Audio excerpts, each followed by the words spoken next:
আবার শরীরেরও শেফা। অতএব কোরআন থেকে শেফা নেবেন।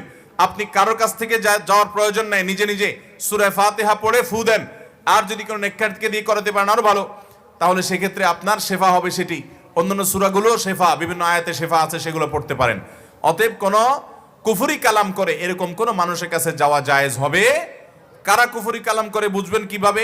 প্রথম কথা হলো ওই লোক ব্যক্তিগতভাবে ৫ ওয়াক্ত সালাত আদায় করেন কিনা, তার ভিতরে ঈমান আছে কিনা, শিরিক সম্পর্কে সাবধান কিনা, বেদাত সম্পর্কে সাবধান কিনা। এরকম মানুষ হলে তার কাছ থেকে আপনি ঝাড়ফুঁক নিতে পারেন।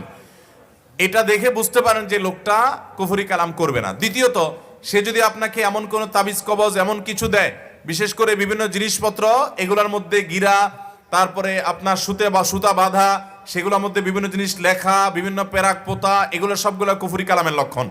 এগুলা যারা করে তাদের কাছে যাওয়া জায়েজ নাই, হারাম, ঈমান পর্যন্ত নষ্ট হতে পারে। আল্লাহ আমাদেরকে হেফাজত থাকার তৌফিক দান।